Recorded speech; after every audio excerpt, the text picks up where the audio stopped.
Good morning, everybody on shore. Annette on the internet joining us today. This is the NOAA ship Okeanos Explorer coming to you meters live off bottom, from switch the manual western mode. North Atlantic. Copy that. This is Scott France from the University of Louisiana at Lafayette. Biologist speaking to you, and I'm here with Current depth, 2,100 meters, 2100, 30 meters off bottom. And we are back in the water today after a day of targets. mapping. We're all very excited to be diving on Retriever Seamount, one of the undersea volcanoes in the New England Seamount chain. We are currently at a depth of approximately 2,105 meters, and we're about 25 meters above the bottom. Off bottom. We have sonar targets. We're going to be exploring the upper reaches of the Seamount this morning.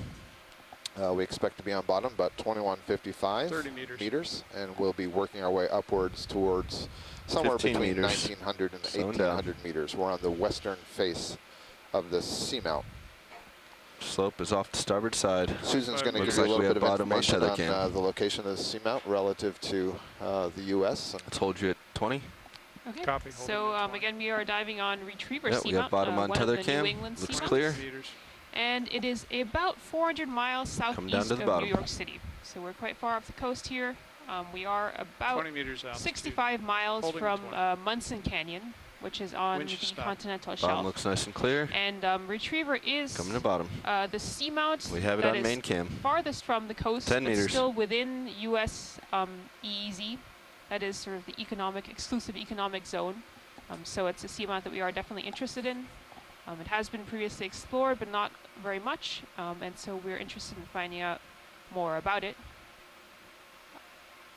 Yeah, we had one dive to Retriever Seamount in 2004 using the ROV Hercules. My area looks clear. That dive was on the south-facing slope, and today we are on the west-facing slope. And I can see in the Deep Discover ROV camera that we now have the bottom in sight. I can tell you that during that dive we went to 3,860 meters, so quite close to the base of the seamount. This seamount is approximately 2,000 meters in total height above the bottom here. We're still just on the lower regions of the continental slope, so we're not quite in the abyssal basin yet. In 2004, we visited 3,860 meters, spent a couple of hours at that depth, then we jumped up through the water column to approximately 2,050 meters up on the upper flank of the seamount, then worked upwards to about 1,950 meters. And during that cruise, we were collecting snippets of Octa Corals and looking at the fish distribution. I can tell you that we collected, let's see, 2, 4, 6, 8, 10 different species of corals, 12 different species of corals. And 3 of those species were new species to science. In fact, 2 of them were discovered and described from specimens from Retriever Seamount. So it'd be kind of exciting if we saw some more new stuff today. Again, this is only the second dive ever on the seamount, and nobody has been on this side of the seamount before. So it'll be interesting to see if there's some differences in current and bottom type and so on. And if you've been tuning in with us previously, our 4 dives into canyons, you'll note that this is a pretty different feature. We've been in canyons so far that are cut into the continental shelf, and now we are offshore on basically an extinct volcano. And as we go, Susan will tell you a lot more about the geology that we're seeing and how it compares. But one thing you may notice immediately is that the water column is much clearer. That's because 450 meters feature that is funneling bearing 050-ish, the organic particles off of the shelf and into the canyon. Most prominent, obviously, contour is as we hang southeast. Here and get ready to start our dive, I'll just give you a little bit of an overview of the seamount. It is about 2,000 meters high. That said, we're probably not. From the base, it's going to be pretty flat terrain, so we'll probably just want to head towards the waypoint and move along this as we can. Considering how large seamounts are, I'll activate that target and make double sure that's good bearing, and then I'll very small seamounts near mid-ocean ridges where new crusts form that are on the order of hundreds of meters high, so that's very small. And we can get enormous seamounts that are more like 4,000 meters tall. So I'd say this is average, maybe on the smaller side. It's about 7 miles in diameter. So bearing average, or bearing 050, going a distance of 400 The 40 seamount meters. has not been dated. That is, we do not know the precise age of this seamount it looks specifically. like we're only moving but Bear Seamount, which is just off to the west, maybe 4 contours over that distance. At about 99 so I to might just 103 call it million years. It's going to be pretty flat And sort of on the age for here. range of seamounts, to give you a sense of what that really means. It's fairly old. I'd say seamounts can range from anywhere from around, say, 130 million years down to recent or current volcanism. So these are fairly old on the scale of seamount ages. Yeah, the red objects. And as we have our first zoom in here, we can see some brittle stars that are on the bottom. I see 1, 2, 3, 4 brittle stars. It looks like a couple of different species. In the lower right, there's Okeanos. There's 3 of them, but there's also a much smaller pink one that was up off the left. And there's 1 cup coral here. You can stop just as quickly as extending each. Let me tell our viewers that the water temperature down here is 3.45 degrees Celsius. Salinity is about 35.7. Let's combine. That was just a initial warm-up. I need to come much closer to Sirius before we do any beauty shots. Yeah, Bob, you need to come to the left. We are deeper than we've come before, I believe, in the canyons. 050 or something like that. Let's see temperatures. We had about 4 degrees previously. Yeah, this is slightly colder than we've had in the canyons. I'm out on my leash. Watch lead, ROV nav. ROV nav, this is watch lead. So we were just going to put in a large move towards waypoint 2. It's pretty flat here. Would you rather take it really slow and make small jumps and look around a lot, or do you just want to head towards it and look at things as we go by? We like that plan of getting a relatively quick move over the flatter part. Copy that. Thank you. Thank you. So we are hovering above the sandy seafloor now. And we're going to try to move along at a fair pace. Can we get a zoom on the white object coming ahead, please?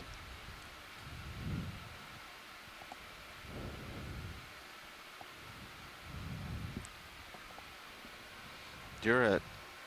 Okay. So one major difference. Sorry, pilot. Can we get a zoom on the white object ahead and the whatever is brown to the right of it? I'm at 040, so just video. We're only going to be able to get from here. I'm way out.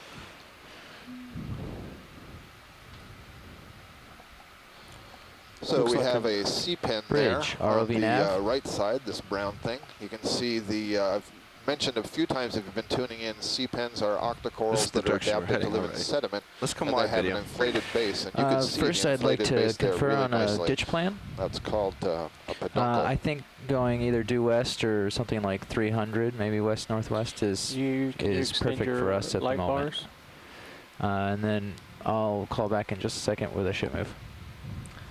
Do you like it better with the light bars out video? Because I personally feel like we have better light with them in. I do right now. The outer area is dark. Okay. Yeah, we can do light bars. Pilot, are you ready for a ship move? Ready. All right, I'm going to go 1/10 of a knot. And co-pilot, if you also want to come down a little bit. Bridge, ROV nav. Looking at the sediment we see here, it is somewhat different from what we saw in the canyons. Let's do 400 meters. The canyons are these unusual bearing erosive 050 features that have been cleared out by landslides coming off the shelf. So a lot of material that we find in canyons actually comes from the shelf or from the slope. Tends to be much finer material, muds, silts, and many of the canyons are not frequently active, so those fine materials can build up. Here we are actually out on the seamounts quite far from the continent, so we're not going to see that terrestrial source of sediments. So we do see a wider bottom, has a lot of calcium carbonate, so these shells from calcareous organisms that are floating in the sea, the water column. And seeing lots of larger, darker fragments. At this point, it's hard to tell if those are hard rock. So basalt is the name of the rock that we would be expecting here. More likely, they're fragments of manganese crust, and we'll talk a little bit more about what that is when we can get to a hard surface. But that's what it's looking like at this distance. Well, we can see about 4 brittle stars here, ophiuroids. I see in the upper part, there's one of them sort of motoring across the bottom. It looks like there's possibly 2 different species, one that is slightly more pink in color. Looks like the ship is starting to go. And the other one that's a little bit more orange in color. You can see there's much more, many more spines on the arms. You want to go in on one video? Yep. Which one? The one on the right. Going in on we'll right? We'll get a close-up here of the one that's walking over the bottom, and it's fairly instructive, the view that we're seeing here. So brittle stars are a class of echinoderm related to sea stars. Sea stars are in their own class, and one of the things you can see here very nicely is that when brittle stars move, they kind of raise the central disc up above the bottom using those arms. They're also called snake stars because of the way those arms are set up with a series of vertebrae that articulate with one another. We can see just above these, it's out of frame right now, but when we go wide again, you'll see just above them, there's another brittle star that is buried. You can only see his arms coming out of the substrate, and that's fairly common for some of these. They're just coming into the top center. You see there's some pink arms sticking out, but you don't actually see the body. So these brittle stars do have tube feet under those arms, but they don't really use the tube feet to maneuver themselves over the bottom. You'll notice sea stars seem to glide over the bottom. These guys tend more to walk using their arms in kind of a paddle-like way to push themselves around. The other one on the left. That was a terrific zoom. Thank you. Let's see what this clear thing is. This looks like possibly a sponge that's must be on some hard part just embedded under the sand there. Indeed, that is what it looks like, a sponge.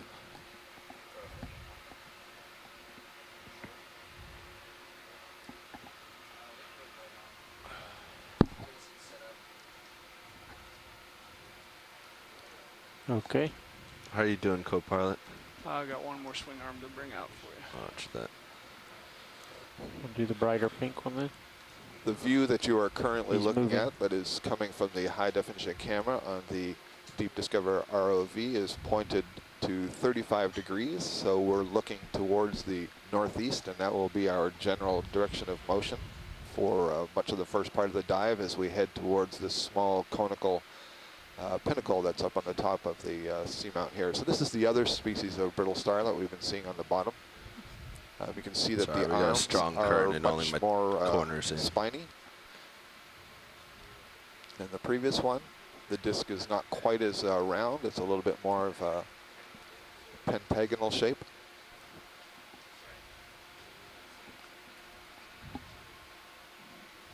You see that it's essentially moving in more or less the same way as that last one we looked at. In fact, you can see just above it, somewhat buried, is the other type of brittle star that we were looking at a couple of moments ago. The ophiuroid that we're looking at now looks much more like the species that we see climbing up over corals. I don't believe this one buries itself into sediments. Pulling out. When you're done with that shot, Bobby, if you can just rotate to the right a little bit so I can see that lower swing arm. There's another white one straight ahead. If we can get that one while we're here, it's a different species.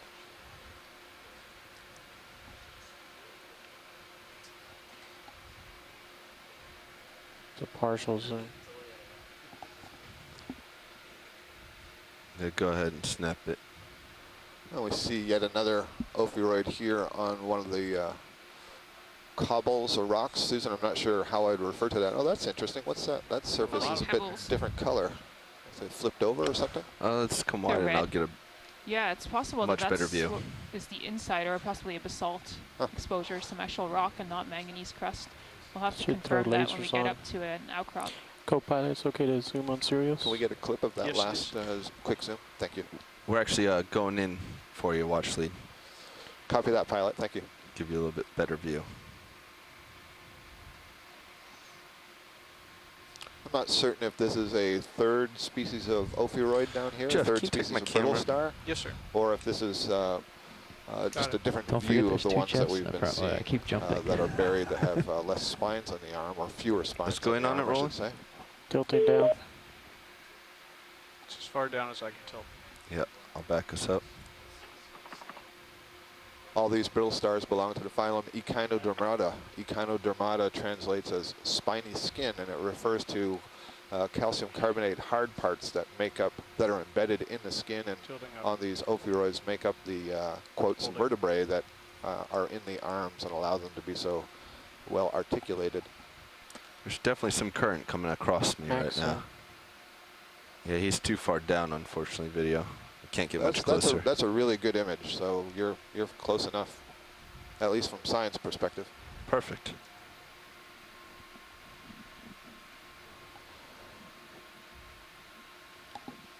There's good also when video's good. something else on That the upper white thing? right. Oh, okay. Yeah, I'm not sure what that little tube-like structure is. It's right It's quite there, small. pink. There's a couple more cup corals up there. They're very small. Bottom right. Coming off here, Roland. Yep. We're going to go out to that sea pen that we saw earlier. Pilot, where's the current coming from? It's port to starboard. Port to starboard. So we have a pretty good current causing a little bit of push on the ROV coming from port to starboard. So that would be from generally west to east. I think you see that a little bit actually in the You still need to turn right, pebbles don't that you? are Yeah, on I the just seafloor. need to see There the right seems to be a side. little bit of a pattern in the way they're spread out here, the dark pebbles. Try and balance. It's probably due these to two. the current. Yeah, almost like linear Yeah, sort sort of of waves. flow pattern, yeah. Yep. We're creeping our way back up to that sea pen that we saw a little bit earlier. Can I lose you for a second? The white Copeland? object, I'm still not sure what that is. Probably a sponge, although very quickly when we saw it before, it looked a little bit harder than that to me.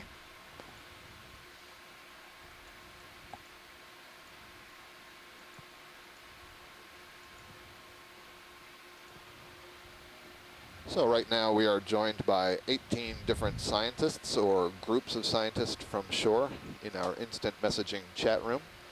And Okay, video, they are let's go. providing observations on what we're seeing as well, and identifications where possible. my So camera, here we please. have a close-up of this sea pen. This Got is it. an Octa Coral Coming up. type of cnidarian. What you can see is a stalk that's arising from the bottom, and you see that it looks kind of Start inflated off with there the at the full bottom.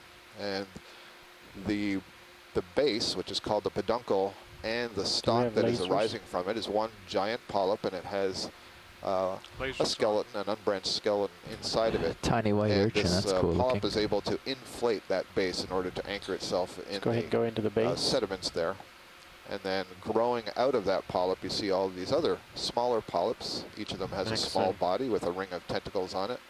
And the mouth would be in the center of those tentacles. And all of them would be able to feed and exchange nutrients with each other because their stomachs are all connected. Just below this sea pen, we see the white object. That is an echinoderm.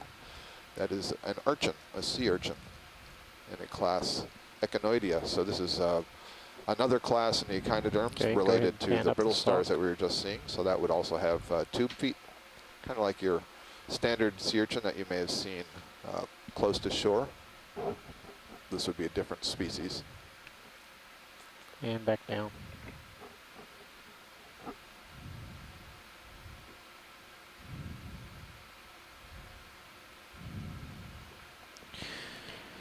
Co-pilot, have you seen any move other than heave on Sirius Got a yet? nice view looking One more through the full screen. tissue of the internal skeleton. It's called the axial skeleton D2 of this is sea just pen. now starting to go off the bottom of my screen. Go ahead and tilt up And the that's lasers. a structure that's largely proteinaceous, And if we so have a chance composed to look of at that other proteins white that are object, set That's where down I'm heading by the next. sea well pen to the left. Can we with come some out on calcium Sirius, carbonate please? embedded in it to give Clear. it a little bit of strength. But you Sirius can also is see out. that it's fairly flexible the way that colony is tipped over. So the ship's leading us by about 25 meters, just so you know. Okay. So we'll want to stop. We use the term colony to refer to the fact that the larva that hatched out of the egg underwent asexual reproduction to Okay, let's bud go off in all here. of these additional polyps, but they all remain attached to one another. So here we have, oh, this looks like a sea urchin test. So I yeah. think this is a dead sea urchin. You're just seeing the shell that is the inside of that urchin, and there are a series of brittle stars that are climbing up and over it. So there's probably bacteria and some organic compounds that have settled on the shell of that urchin. The shell is Sorry, referred to as a video. test, T-E-S-T. And those brittle stars would be feeding Just on come it. wide The for a mouth second. is on the underside of the brittle star hold on associated everything. with the bottom. Full wide. Oh, nice little feeding source. I think I saw a couple of other cup corals on the zoom and another urchin All right, let's farther try it out again in the distance. now that I'm set up.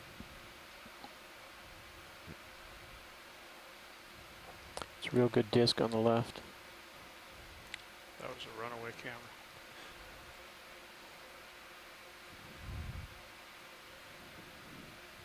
There we go. So it looks like 4 brittle stars. More formal name would be Ophiuroidea, which is a name for the entire class of these echinoderms. Above that bottom brittle star is one of those little good. This looks a little bit more like a sea biscuit or a hard urchin than it does a regular sea urchin. Okay, Sirius is definitely moving now. Okay, we're clear. The shape of that test, that shell, that white shell, is a little bit irregular. So it may not be the same kind of urchin that we just saw earlier with the long spines, the white one. Looks like there's a lot of those urchins in the image. Mm-hmm. Yeah, there's a lot of these small white urchins scattered over the bottom here.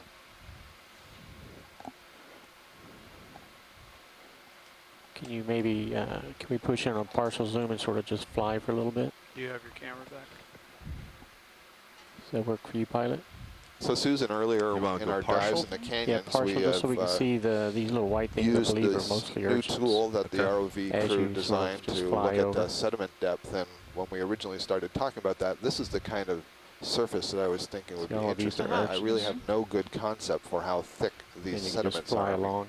You can see all these pebble-like material, and I don't know if that's a reflection of the pavement underneath or if these are small pebbles on the top. It's hard to tell. They're so uniformly distributed through here, as if the current has sort of picked them up potentially from elsewhere. But yeah, it could be interesting to get a sediment thickness here.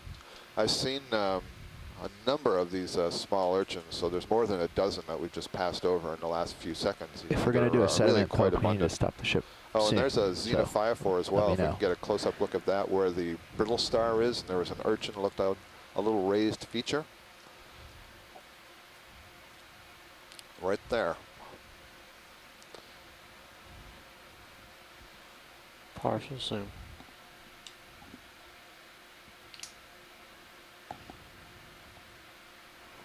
So what we're looking at here are 2 of the sea urchins that we just saw earlier and one of the brittle stars. And on the right side where you see the brittle star and the urchin, they are perched on another organism that is called a xenophyophore. And a xenophyophore we saw very abundant in our last canyon dive. These are single-celled organisms closely related to amoeba.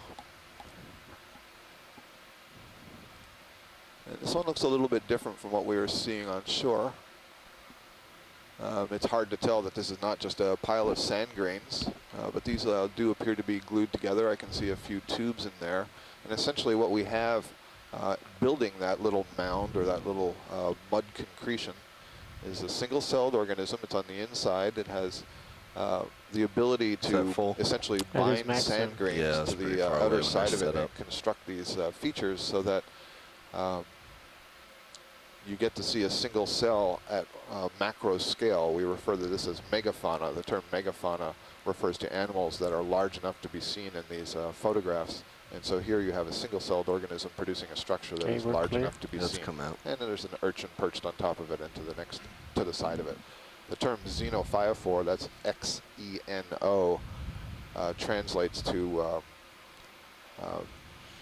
maker of foreign objects. I should check that. Is it maker? Scott, how big would the xenophyophore animal itself be? What's that white? Well, It's a fish.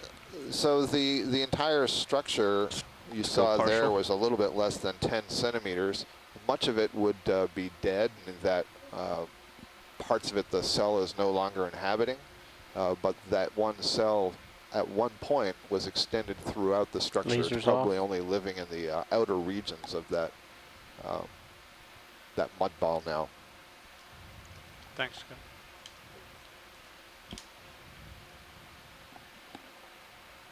This guy is very reflective.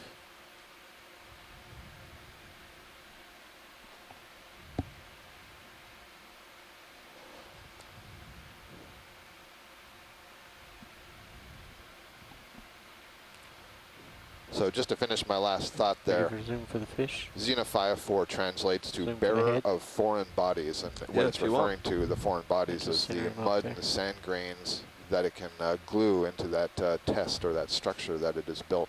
it can also incorporate anything else that is in the area, like bits of dead sponge or fallen dead plankton shells, diatom shells, and foraminiferal shells, and so on. So we're getting a nice close-up view of what looks to me like a halosaur. Yes, this is a halosaur, genus Aldravandia.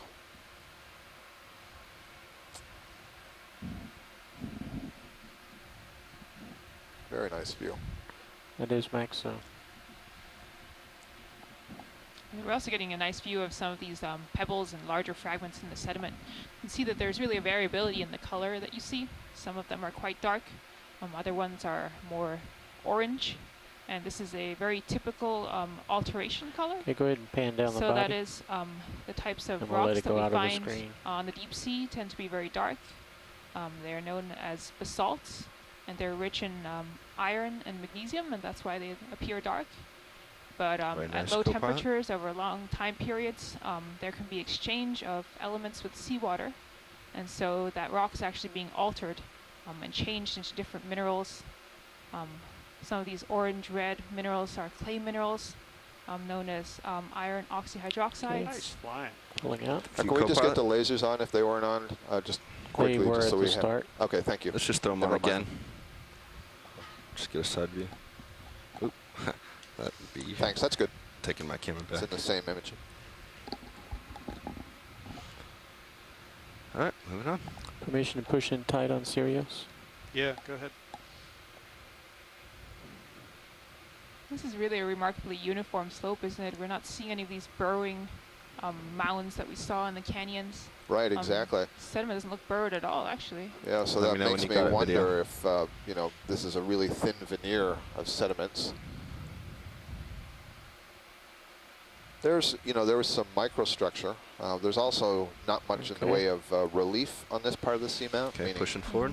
we're not seeing any You just let him small drive out of the bumps in the shot. surface, little pinnacles or ridges or anything like that. Looks like we got something off to the There's something left side dark there, but a also few right in the center. C-pens. Another C-pen, yep.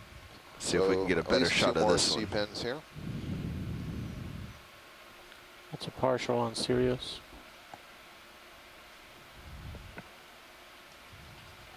There's also a white object on the right. May just be another bunch of brittle stars. I'm almost looking straight down at you, Bobby. Roger that. Let's go in quick video. Yeah, this looks like the same species of C-pen we saw earlier. You note the way it's curled over. Some of these C-pens seem to grow in kind of like a question mark fashion. And one possibility, and now I'm just kind of hypothesizing here, one possibility is that there's a kind of a nice current flow at a certain height above the bottom, and if the colony curls over like that, it keeps more of the polyps in that particular flow of water. Camera. Looks like there's some small pteropod shells on the surface here too, those little white things. Oh, the white ones, okay. Yeah, so a pteropod shell would be the shell of a pelagic gastropod, that is a water column dwelling snail, very small snail that lives swimming up in the water column, and when it dies, its shells will sink to the bottom, and so we'll see those making up some of the sediments that we see. When we go wide, when we're finished imaging this, to the right, it looked like a cup coral, and we've passed several. I'd like to get at least one good image of a cup coral. You can see in the polyps on that C-pen, the darker part just under the tentacles look like a little tube extending down. That's the pharynx. Looking down 85 degrees. Looking up a right The hand pharynx corner. is basically the throat. Yeah, we're of going to have that to do polyp. it quickly. Looks It's like extending into the gut. You can see that the like tissue an itself is anemone. quite transparent. So Let's we'll get a snap look zoom. at this, see if this is an anemone or if it's a cup coral. And that is a cup coral. You All right, can let's come see wide. those Wide, please. white septa in there. So I've seen several of those cup corals. Oh, So wide. when we're in a position that we can get a good image of those, we will. And I see some more xenophyophores ahead. All right, video. Let's start to go in. Co-pilot camera, please. Is that a small crab? Yep, those.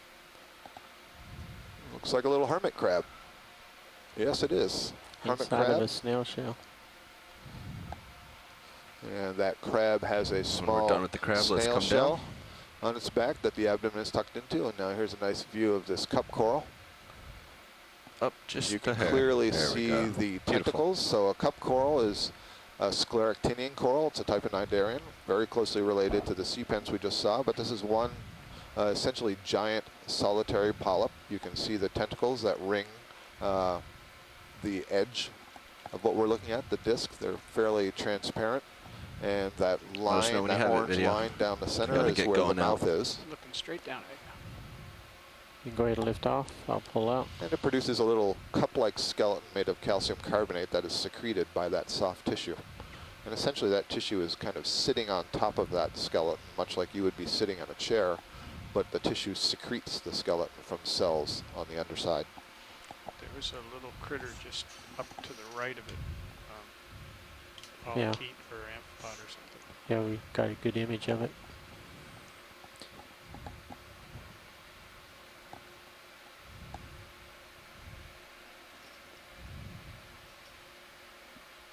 Still looking straight down, Bobby.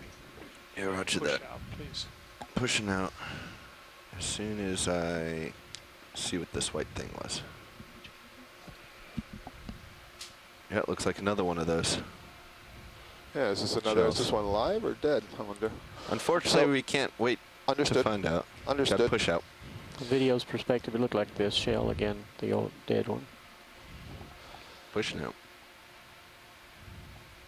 Get out to the end of your tether and then you can look So around as we move for a along while. here, ROV pilots, could we, is there a good spot for us to try the sediment probe again?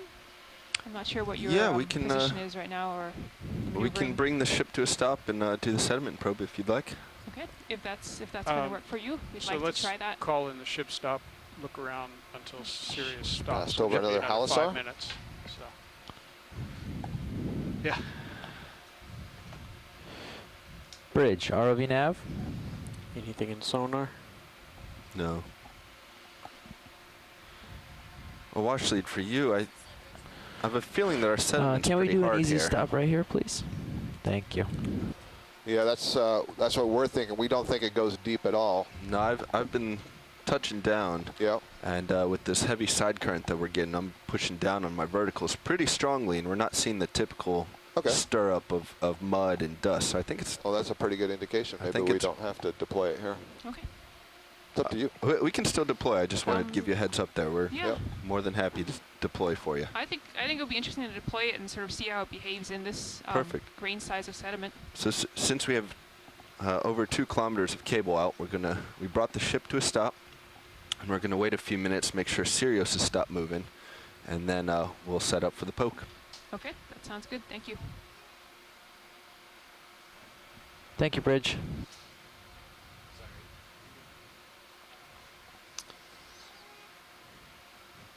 Okay, Bobby, you're nicely out in front of me now.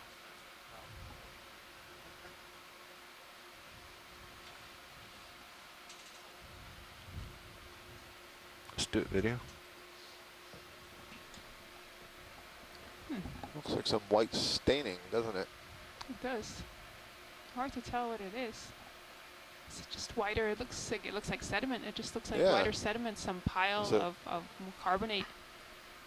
Yeah, you think it's a Interesting. pile, or you think it's like overturned I from don't something know. burrowing? I mean, I don't see any opening to any burrow. It almost looks like, I mean, if you look at the sediment just to the left, can't it get looks any like there's a closer, can darker we? veneer over lighter bottom, Guess and I Yeah, wonder if come this has on. been exposed Silver somehow, shells. as if the dark is just on top. It actually looks like it might be in a slight pit, like it's a little cone in a slight Mhm. pit. Yeah.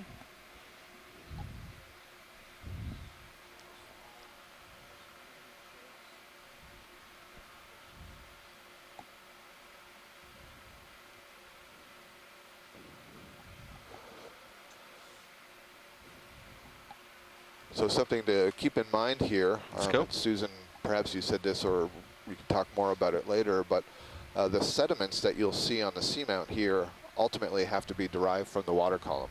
You know, we are far enough offshore that it's not going to be materials that are drifting, you know, out of rivers, being deposited on the continental shelf and then going down as we saw in the canyons. In this case, most of the material will be derived from biological organisms in the water column. Isn't that correct? Yeah, exactly. So I guess the Permission to technical zoom in term for the HD2. sediment would probably be silicious ooze. Ooze not really referring to a texture, Can we and set you our don't think of it as HD2 being oozing, Can we get more that? just that it has a high Yes, please. percentage of biological Where is it? material in it. So that is this biologically thanks. precipitated carbonate. So this would be skeletons of phytoplankton, as I noted before, the small snails that live in the water column, things like foraminiferans. Foraminiferans are basically amoeba that produce these small shells or tests, and there are many of these sorts of organisms that are living in the water column that when they die settle to the bottom. And over great periods of time, these will accumulate. Are we happy with this video? I want to hold the position because I think I'm getting a better shot with HD2.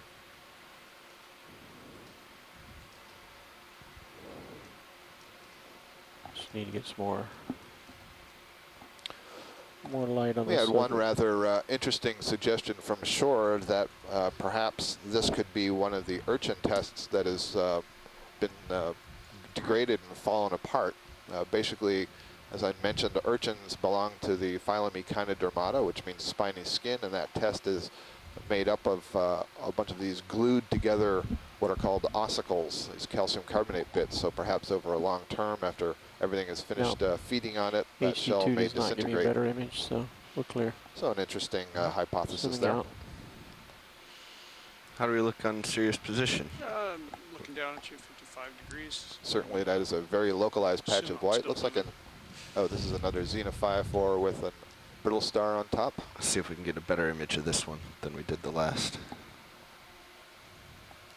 An interesting thing about the Xenophyrophores is, so you have this single cell binding up the mud grains and these various shells that have settled to the bottom.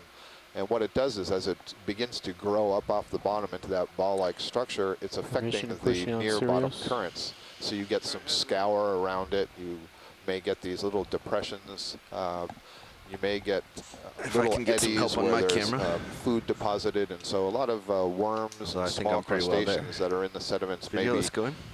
crawling and associating themselves with that Xenophyrophore structure in order to take advantage of the deposition. I can take back my camera, So a actually. really interesting kind of a structure. We call it agglutinated. Agglutinated basically means that, you know, all this material is being bound up together in the mucus produced by that single-celled organism. Parts of the texture that you're seeing are actually fecal pellets. So after the organism itself, the amoeba, which is able to grab organic particles and bacteria using what are called pseudopods, extensions go, of the video. cell that Just had to are settle these down. sort of arm-like structures. It'll ingest them, it'll digest the material, and then there's going to be some byproducts, fecal pellets, and those will also be incorporated into this mass that you're seeing. Okay, going to pull out That's for a full beautiful, screen. beautiful image of a Xenophyrophore. So the largest of the single-celled organisms on Earth. They can be quite common in the deep sea. In fact, they're typically found below 1,000 meters. You find them all over the world. They're quite diverse.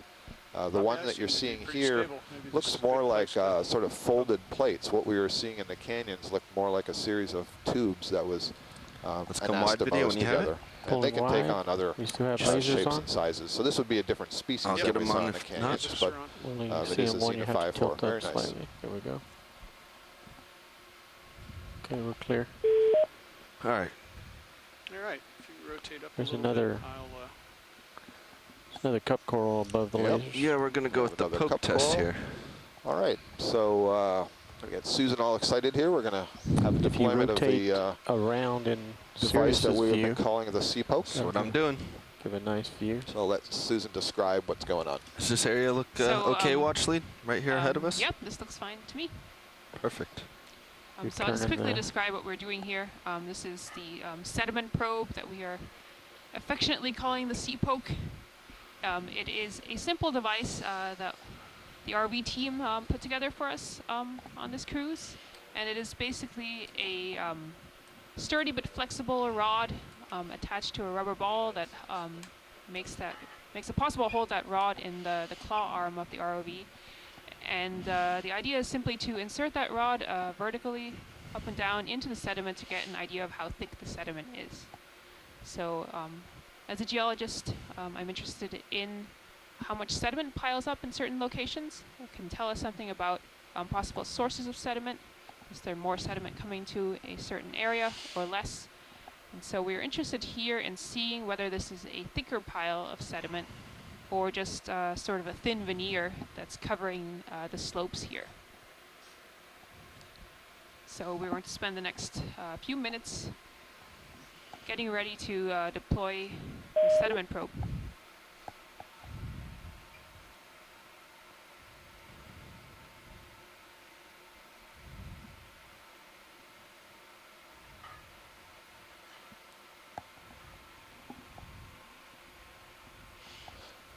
You know, it almost looks a little bit thicker here than what we were just on just a few moments ago. Maybe it's just because we're a little higher. It's hard to tell, yeah. How far we're less than a meter up? off the bottom. Or maybe just about a meter off the bottom. Let's see, it looks like we've been sort of going up and down here. I don't think we've really gone significantly up from where we started.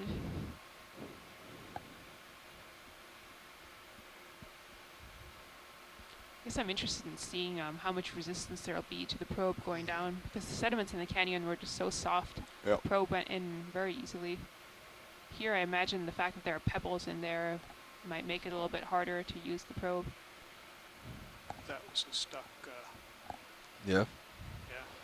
You have a prediction for how deep it's going to be? I mean, my sense is that it's, you know, less than 5 centimeters, but that's Looks why I've been so interested in Yeah. seeing this. Well, I'm not Okay. sure. I don't know if I can make a How's that? prediction here. I would think more than 5 centimeters, but it's hard to tell.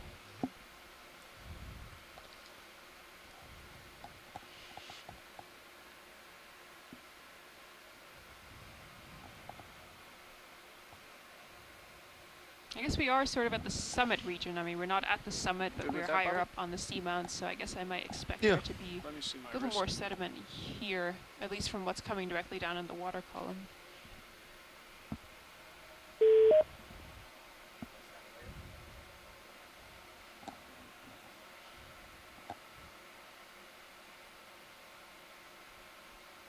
Okay, how's that? Looks good. So I'll remind those of you who haven't seen this But we don't look very far down. instrument I'm going to deployed bottom out before, before you bottom but out. it is a little bit of a challenge. I think you have to go all the way Again, out. for a human arm to push this down, to sort of do the complex series of movements needed to move the rod vertically downwards is not difficult, but for the ROV, where each part of the arm has to be moved consciously by the pilot, it's actually not a trivial exercise. Bring my heading back around towards you. And I see here, Susan, I'm not sure if you noted it, Jason Chater, who's a geologist at the USGS and is contributing some thoughts in our instant messaging line, noted that this seamount isn't so far offshore because it's still coming out of the continental slope, can have some terrigenous sediments get mixed into water column and deposited here. So terrigenous sediment would be the particles that are being washed off of the continents. So this, I guess, would be a mix then of what's falling through the water column and a little bit of resuspension of stuff from the slope. That sounds, yeah, reasonable. So the term for that would be hemipelagic sediment. Hemipelagic. Hemipelagic. So pelagic would be sediment that think falls I'm far all the away way from up. the continents and then has no terrigenous content. And hemipelagic is a mix of terrigenous and Can you straighten it up now? pelagic sediment. Got it. Thanks.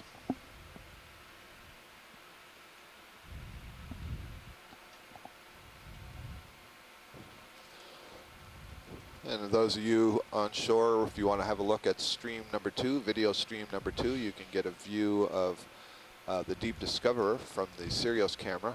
About to deploy this, so you have a nice context for how the arm is extended just ahead of the ROV, holding the sea poke downwards.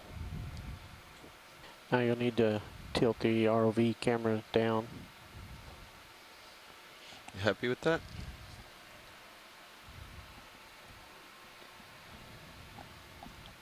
That looks pretty vertical.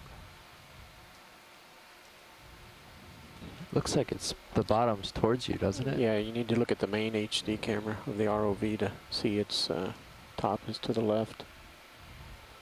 A little more. Hold on, right guys. there. We're all giving them different directions. So I'm just doing my own thing anyway. It's all right. All right.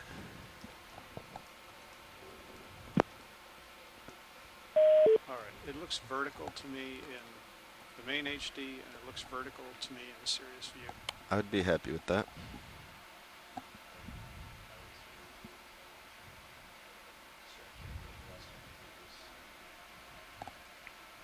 Shall we try it?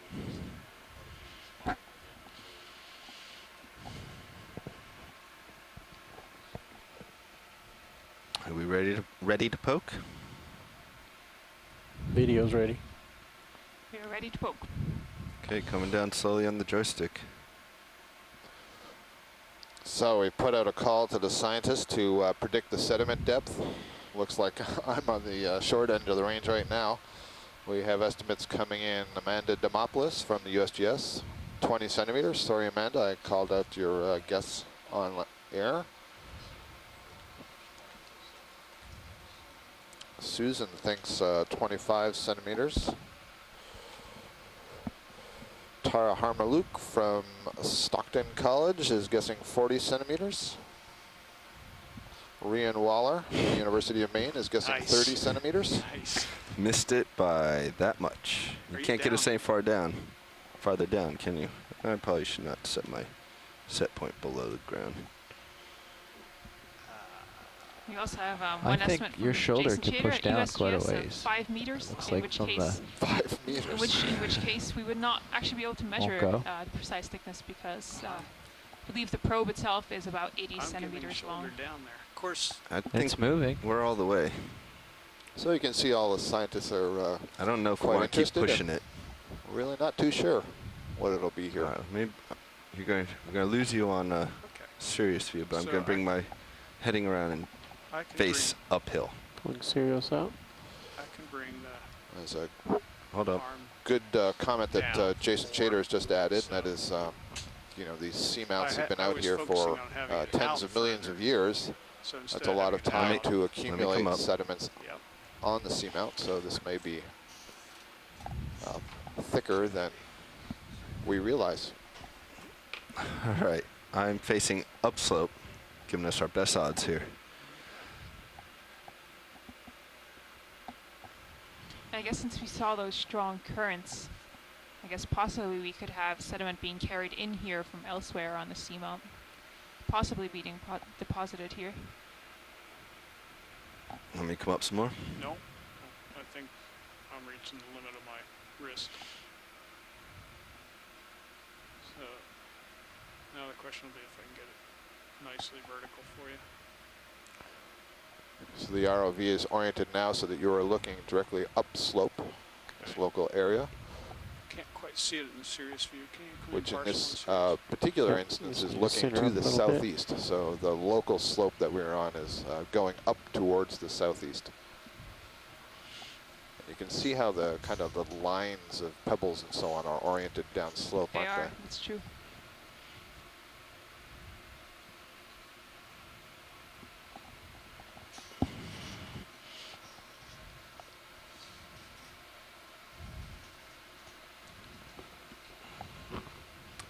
I say let's call that good. Let's Looks try like it. you need to wrist rotate just a little bit, One more? and then we'll be set. All right, hang on. Make this happen. Tilt the camera down. There you go. HD. Okay. All right, camera's coming down. Get the drawer out of the picture. Okay. Here we go again. All Pushing right, in let's on try Right. it. ROV. Anticipation is built, and here we go. Let me know when Those you're ready, video. markings, Susan, I Ready. believe are 5 centimeters, the red markings, is that correct? Coming They are, down. yep. Red markings are 5 and black ones are 10. Okay. Extra points if you get the Brittle Star. I'm trying not to. Okay.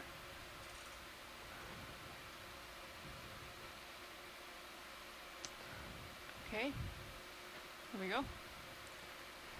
5, 5.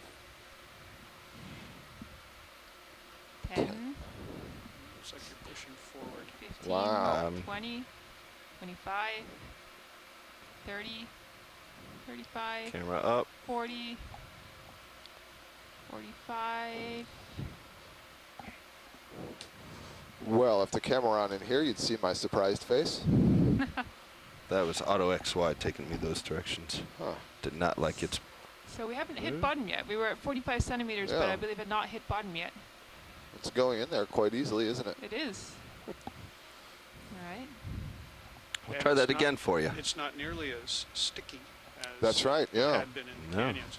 When we deployed the sea poke in the canyons, a lot of the sediments would stick to this rod, and you could see here that it was much looser and fell away. Again with the tilt. Yeah, quite I bet easily. that's the potentially higher clay content, and also the silt just hanging together.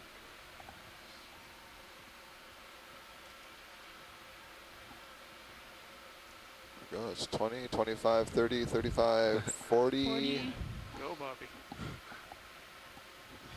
Camera tilt.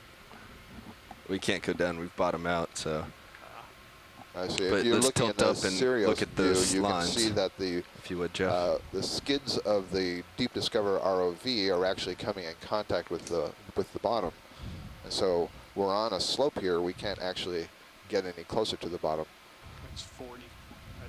It's 40 at the. So it's at least 40 centimeters Okay. deep here. Which means that Oh, that's most of us 50. here in the science chat room That's 50. were wrong. Well, Tara Harmer-Luke from Stockton College said 40 centimeters, so Scott, did you see that? That's 50. 50 centimeters, 50 pardon me, 50 Oh, centimeters. there we go. 1, 2, 3. Yep. The number of black marks there on the rod, 50 centimeters. So it's looking more and more like Jason Chater with his 5-meter estimate was probably right. Or closer. Wow. Want to lift off That was as you an easy tilt the guess by camera Jason down. because we'll never know. We'll try. You ready, co-pilot? Sure, let's go for it. The other And, I'm losing it. Come on, forward. well, I think that's good. That's good, yeah. Yep. I think I that think we're was pretty pleased back here. We have a good sense that this is not a 5 I centimeter dipped veneer. forward as soon as I came off the bottom. All and right. it was interesting to see how easily it actually went down into the sediment. No yeah. problem there. I must So say, from the Very front loose. row, I'm very surprised of how easy that Yep. went down, based on what I've seen just piloting this morning. well, I call that a successful third I test. agree. of The sea poke. That was terrific. All right, put in back into autos, standing by. We got a shift change also coming soon. full wide on Sirius for a moment. Actually, I'm gonna- delay that. I think we might be stable enough I can use it. There we go. So it's just going to confuse me.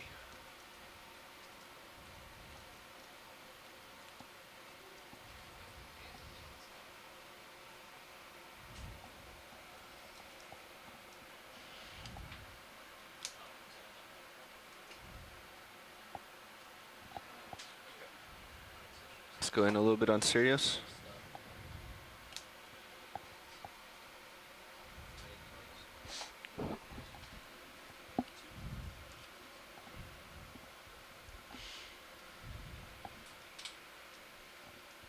So as we're getting the sea poke stowed here, I'll just point out, if we really wanted to find out how much sediment there was here, I think it would be difficult to find a long enough probe to really get to the bottom, but there are some options. Drilling or sediment coring could get us a better estimate, which is a much larger operation, not something that we'll be doing here. Sometimes sub-bottom profile data, so that is one of our sonar instruments can actually give us a sense of what's beneath the surface. It can highlight changes in hardness in the subsurface, and having that data could tell us more accurately how thick the sediment pile here is.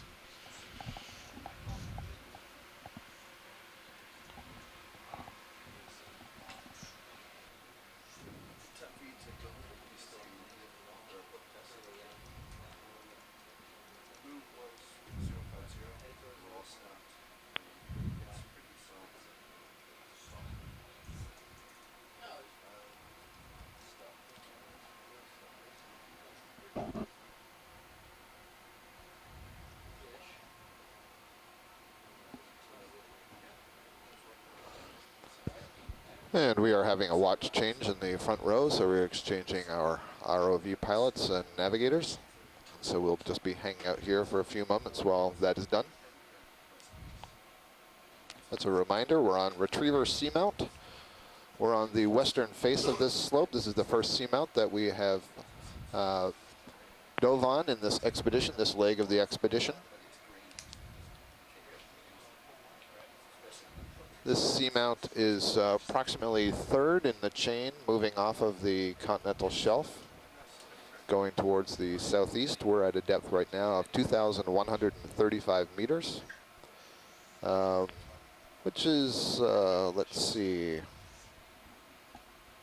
pretty much the depth we came down. We've moved to the northeast.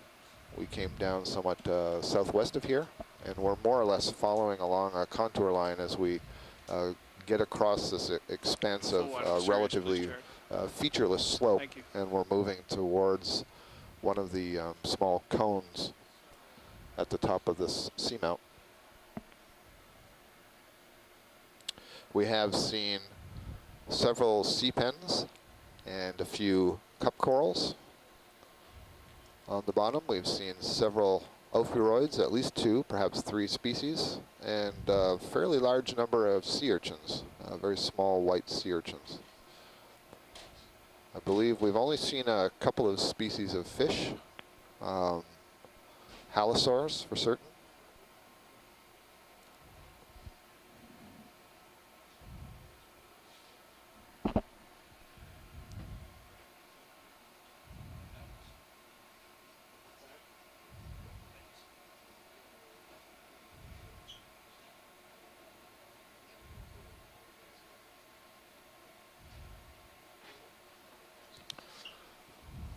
I see some lines up there. Is that must be where we were doing the test? Oh, straight over it. Yeah, I think that is. Yep. Yeah, just in the distance.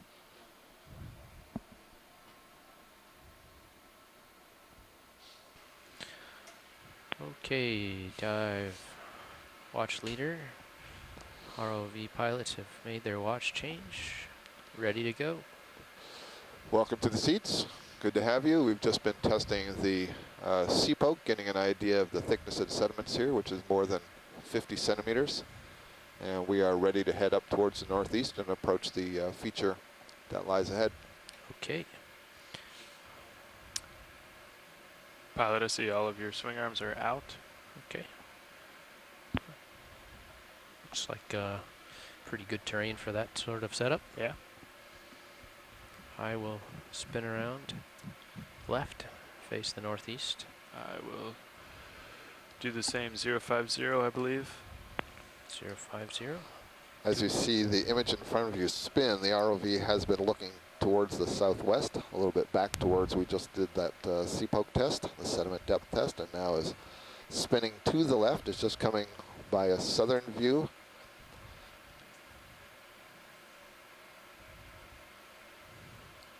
I'll walk on over And there, now stretch you're out looking in that more or direction, less Chris. towards Sure. the east. And then we'll get moving. And we'll spin just a Sounds little good. bit more, and we'll be facing our direction of overall motion. Scott, do we want to be moving at a steady rate or doing bumps? Yeah, we're going to be moving at a pretty steady rate for a while, Todd, and maybe some snap zooms, but we don't anticipate really slowing down much until we get closer to the tighter contours. Okay, so like, what are we going to do? 0.2 of a knot or steady 0.2? Is that what you guys were doing on the last watch? That sounds about right if you're asking me. I'm not sure if you're asking me or Nav, but we were going more quickly than we usually operate. Okay. They put in their last move at 0.1, but it was a 400 meter move. I'm pretty happy to just let's dial in a long move at 0.2. We can dial it back if need be, but we're going to be going across at pretty mild contours here. Agreed. Yeah, nothing on sonar. Let's get moving. Roger that. You want to get all the way to the waypoint? Yeah, I'm sure they'll stop us before then for something, but yeah, let's dial it in. No, we won't do that. Yeah, right. You'll have to make sure that we don't let you do that. It always happens as soon as you start moving. There's something that you see. Yeah, we have 340 yards to go. Okay. So, all right, I'll call it in. So we're approximately Bridge, ROV nav. 300 meters or so away from the base of this cone-like feature up on the top of the plateau of the seamount here. So we're going to be moving a little bit more quickly. Can you see over the waypoint bottom 2 so we on can your acquire display that up point. there? And we'll do our best to get quick zooms as we pass over organisms or features of interest. Looks like here's a halosaur drifting by again. And we've seen 3 or 4 of these so far this morning. Yeah, we'd like to move the ship to waypoint 2 at 0.2 knots, please.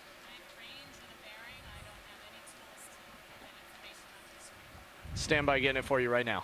No problem.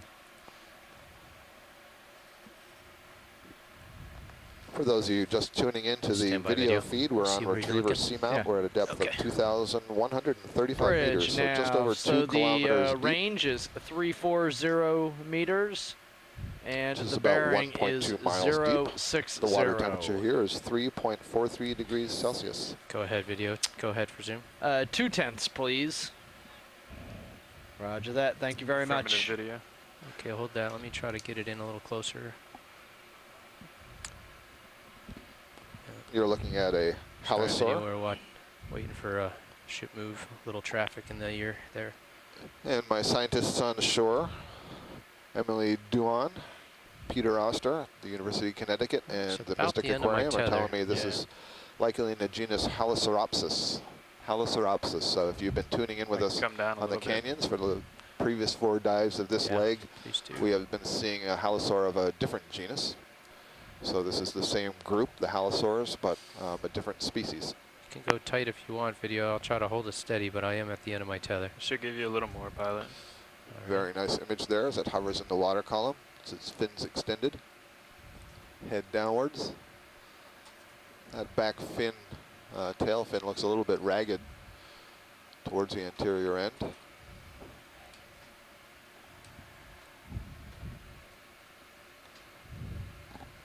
Tug. Yeah. All right, let's go wide, and I'm going to back Right up a now little. that fish is a little bit far in front of us. If you look in the Sirius view, you see that the Deep Discover ROV is kind of extended along its tether to pretty much its maximum. So we have to wait for the vessel on the Sirius sled to pass over us so that we can make some more headway.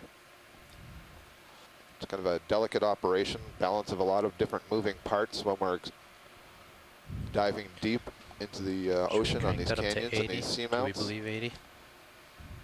At its most basic, this is a 3-element system. Yeah. The main camera that you're looking at is the ROV Deep Discoverer high definition camera. Deep Discoverer is on a tether and allows itself to roam more or less freely using its thrusters, Yeah, so but you're is limited 30 to meters out there. approximately 25 meters or so from Some returns to the right, but the this is just Sirius slope. camera sled. That camera sled is I don't directly quite have enough to get to connected to that the star. ship You can go with a out cable, there, but the fiber light's optic gonna be cable. And so suboptimal. all of the Right. movement of the ship is translated down that cable to the Sirius camera sled, but the Wanna try to tether get out going to there the and look Deep at the Discover star? ROV allows it to remain Video? much more stable and free and to explore in the general area. Yeah, we're But pretty in locked order in. to I can't get much move closer great yet. distances, we have to get the ship to move. And then as the ship moves, Brittle the Star? Sirius sled moves, and that allows Deep Discoverer Sure to that. explore a little bit further out in front of it. Stand So this is a by. fairly complicated process. There's You have two to then. keep in mind that the vessel at the One surface above, is one below. experiencing the currents, the surface currents, and it's also Go ahead in. experiencing wind. And so the currents may be trying to move it in one direction, the wind may be trying to blow it in another direction, and the navigator of the ROV is asking it to go in yet a different direction. And the currents that the ROV is experiencing may be different from the currents that the vessel is experiencing. So there's a somewhat complicated math that is involved here. So for those of you who are still young and interested in getting into a career like this, make ROV sure you nav. pay attention in your math class so that you're able to help make these calculations on where the ROV is and where the ship needs to be and how to anticipate the move so that we can get to our next location. Sounds like a good plan. No worries. Pilot copies. Nice view of an ophiuroid brittle star here. And we've seen several of these brittle stars in our hour or so that we've been on the bottom. Is that the tether kind of giving subtle yanks, or is that me? Shouldn't. That might have been, but it's not any worse than it was. Okay. Nav, can you fill the HyPAC screen with all three bodies there? Just Looks like there's some pan up patterns so we in can the way the keep dark an eye on pebbles are things. strewn here on the slope. Could have been some sort of a flow line down that slope. You can also use your arrow buttons just to on your keyboard. Yeah, thank you, So Nav. tell me more about the pebbles. What's the origin? Is this just being overturned in the sediments? That's my understanding. I believe they have probably been eroded from further up, and we'll Yeah. see once we get up what kinds of outcrops are up there, if any. Okay. They must have been picked up from somewhere on the seamount. Again, they're dark, so they are either lava or manganese crust, which will be coming from a hard surface, probably Copy from a the lava ship's surface. gonna stop Okay. the move for a And minute it's a little hard and looking spin head. at I them did. to identify a pebble as being. Could we get a quick zoom on this? Yep. I believe this is an asteroid and not a brittle star. We are gonna get stable. Thank and you. then give you a nice shot. Sorry, Susan. Yes, I just wanted to point out that in order to be able to identify a pebble as being a rock and not or I guess lava from a lava flow, we might look for crystals in it or vesicles or Okay. some other structure, whereas manganese crust would really just be a solid black Well, this material. Sorry, Susan. This is a That's really fine. exciting find here. So this is an asteroid, and I'm just going to remind you, if you have been tuning into the Okeanos Explorer feed for the past week, we've been working in canyons. There's also, by the way, a purple scale worm, which is a polychaete worm, just at the lower right beside that sea star. We have been seeing lots of sea stars, but those are in the canyons. We've now moved offshore onto the seamounts, and so it's entirely likely that we are going to be seeing a different suite of species, and we have certainly not seen this one before. Really quite impressive spines, and you can see especially where the arms are joining the body, there are some taller spines sticking up the top. So this is an asteroid sea star. This is in the class Asteroidea. It's also an echinoderm. We've been looking at the Brittle Stars. That's Nav, a can you different fill class. the screen with So the these three ones bodies? have tube feet, not the and they use waypoint. the tube feet underneath those arms to locomote. Just So briefly. if this were moving, you'd Ships see it are more or already less in the gliding over the sled. surface instead of using its perfect. arms in the snake-like fashion that we saw the Brittle Stars moving before. Thank you. Once again, the mouth is in the center of that disc, oriented No towards the substrate, and this could be feeding on any number of organic particles or organisms that it came across. It could be a scavenger. If it found some dead materials, could feed on that. So very interesting. We'll see if we get an ID on this somewhat later. And so the little purple thing that you see just to the lower right there, this is an Annelid worm. I'll try to the get you class centered on the Polychaeta. worm. Polychaetes are extremely common in the oceans at all depths, and there are a tremendous variety of morphologies of worms. And this one, I I'll get you believe, back is a there. scale Stand by. worm. And so the bristles that you see on the left and right sides, you can see them moving. They're using them kind of like little paddles. Every segment of the body has a pair of these paddles. They're called parapodia. And extending from the parapodia are these bristles.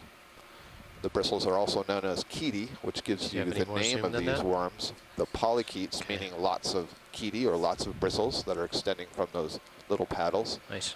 And I believe this is a scale worm, which means that arising from those paddles are these modified scales, like you would see kind of like on a fish or a snake, that are extended on the upper surface, the dorsal surface of this worm.